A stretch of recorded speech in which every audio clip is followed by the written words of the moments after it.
Makin seru persaingan monitor 24 inch IPS panel 165Hz setelah kemarin tuh rame Kurui, sekarang giliran ViewSonic. Harganya mepet-mepet, dan dari data yang gue pegang, ViewSonic ini lebih bagus ya daripada si Kurui. Jadi ini menarik banget, kita akan bahas lebih lanjut, langsung aja masuk ke videonya.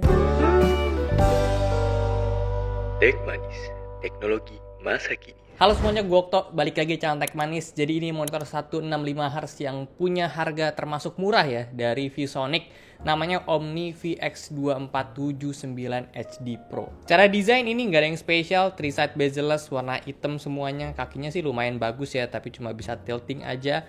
Bodi belakangnya juga tebel, ada VSA 100x100 mm untuk pakai India bracket. Yang menarik di sini dia udah pakai logo 3 burung, bukan tulisan ViewSonic lagi, karena katanya sih ya udah lebih bagus gitu kalau ViewSonic pakai logo 3 burung dibanding tulisan katanya sih ya. Tapi sih menurut gua karena ya lebih baru aja ya dibanding yang sebelum-sebelumnya gitu. OSD-nya pakai tombol-tombol termasuk lengkap untuk settingan dalamnya ya, dan mudah juga untuk kita ubah-ubah. Ada profil warna, preset warna, nggak ada targeting gamma di sini. Dan yang paling penting kalian harus concern adalah cara bikin monitor ini tuh jadi 165Hz lewat OSD-nya. Ada settingan untuk overclocking di sini. Kalau kita nggak nyalain, monitornya itu mentok di 144Hz, karena di paket pembeliannya ini tuh cuma dapat kabel HDMI doang, jadi nggak dapat DP. Kalau kalian udah punya DP dan PC kalian tuh ada port DP, ya pakai DP-nya aja tanpa harus aktifin overclocking. Ini udah bisa 165Hz. Ini bisa jadi solusi juga untuk kalian user laptop. Biasanya port laptop itu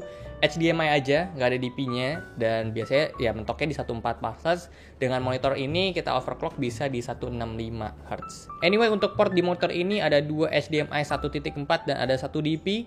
Nggak ada built-in speaker di monitor ini, tapi ada port untuk audio. Panelnya IPS, jadi untuk view angle ini mantep. Pas baru nyalain monitor juga ini kelihatan warnanya itu enak ya, tapi kita akan lebih bahas detail warnanya nanti. Resolusinya Full HD karena ukurannya dia di 24 inch, jadi ya nggak ada masalah ya soal ini. Beberapa fitur lainnya itu ada HDR10, ini kalian bisa aktifin aja kalau misalnya kalian mau dapetin warna hitam yang lebih pekat, tapi memang pastinya ini akan ngaruh juga ke data warnanya nanti. Ada adaptive sync juga untuk keperluan gaming, dan response time kita bisa pilih yang ultra fast di OSD, dan bisa di boost lagi sampai 1 millisecond response time pakai MPRT-nya dia. Untuk experience main game tentu ini enak banget, 165Hz itu kerasa enaknya, apalagi kalau PC kalian tuh udah support jalanin game yang kalian main itu sampai 165 FPS atau lebih ya, jadi bisa dimaksimalin betul-betul ya 165Hz-nya dia. Menurut gue sih memang competitive player sekarang itu udah wajib pakai 165Hz ya, 144 itu udah tanggung, karena monitor office aja sekarang udah 100Hz ya, dari 75 yang lalu sekarang udah standarnya 100. Nah, kita ngomongin kualitas panelnya dia, ini yang termasuk bagus untuk monitor 165Hz di harga 1,7 juta doang. Gue ada tes 3 preset bawaannya dia, dan nanti satunya itu setelah dikalibrasi.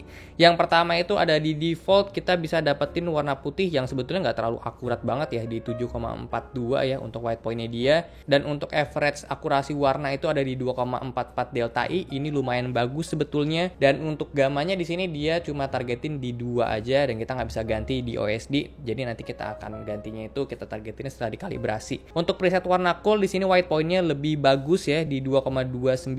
Warna rata-rata itu di 2,62. Ini nggak beda jauh sama yang defaultnya tadi. Dan untuk gamma ini masih sama di sekitaran 2. Ada preset sRGB tapi nggak bisa nolong banyak karena ini mirip-mirip aja datanya sama yang default. Jadi ya gue sih lebih menyarankan kalian pakai yang default aja ya kalau emang kalian nggak mau kalibrasi atau belum bisa kalibrasinya gitu. Untuk profile dan preset warna lainnya kayak RTS, FPS, user itu nggak terlalu bagus ya. Jadi ya gue tampilin 3 ini aja yang sebelum dikalibrasi yang menurut gue itu terbaik. Color gamut monitor ini kita bisa dapetin di 93,8% sRGB, 68,6% Adobe RGB, dan 74,5% DCI-P3. Ini agak jauh dari klaimnya ViewSonic karena mereka klaim itu sampai di 103% sRGB ya. Tapi kita cuma dapat di 93 aja. Settingan OSD kalian bisa lihat brightness di 90, kontras 70, merah di 100, hijau 85, dan biru di 76. Kita bisa dapetin warna setelah dikalibrasi itu jadi jauh lebih akurat, ada di 0,66 delta I untuk akurasi warna rata-rata, dan untuk white point ini bisa kena di 0,3, dan gamanya kita bisa targetin ke 2,19, jadi dekat banget sama 2,2. Dari data yang udah gue ambil, gue bandingin sama beberapa monitor 165Hz IPS yang pernah gue tes juga, dan ini jadiin monitor terbaik ya untuk 165Hz IPS yang udah gue tes setelah dikalibrasi. Ini kalian bisa lihat datanya, dan gue bandingin juga sama kemarin Kurui 24E3. Untuk warna bawaan dari kedua monitor Kurui 24E3 sama ViewSonic VX2479 ini, ViewSonic VX2479 SD Pro ini lebih bagus dari akurasi warnanya dia, tapi nggak lebih bagus soal white point-nya. Ya mantep lah, ViewSonic ini harganya bersaing di 1,7 juta, bahkan ada yang jual di 1.680.000 ya. Tapi ya kita patok di 1,7 aja kalau kita lihat official store-nya si ViewSonic. Mau main game tentunya ini udah enak banget, dan untuk productivity, kebutuhan content creator juga ini udah harusnya cukup ya. Cuma bisa jadi concern juga, kemarin Kurui 24E3 pas 11.11 harganya bisa sampai 1,4 juta ya, 1,450 gitu. Ya selisihnya jadi lumayan jauh memang kalau kita lihat bandingin sama harga ViewSonic sekarang. Tapi kalau kita lihat harga Kurui 24E3 yang sekarang ini pas gue syuting, harganya di 1.680.000, jadi mepet banget. Bahkan ada yang jual dengan harga yang sama gitu kalau dibandingin sama 2479 SD Pro. Jadi ya gue sih jujur aja, kalau dengan harga yang sekarang gue lebih saranin kalian pakai ViewSonic VX2479 SD Pro ini. Garansinya udah aman 3 tahun, service panel spare part. Kalau ada apa-apa ya kalian bisa hubungin aja langsung ke Sinex Metro Data. Ini udah mantep juga dia, banyak elektronik dan monitor lain yang dipegang sama mereka juga ya. Ya jadi segitu aja untuk video kali ini. ICC profile dan data warna monitor-monitor udah gue taruh di description box. Thank you banget udah nonton. Kalau suka boleh like, share, dan subscribe. Gue sampai jumpa di video selanjutnya. Terima kasih.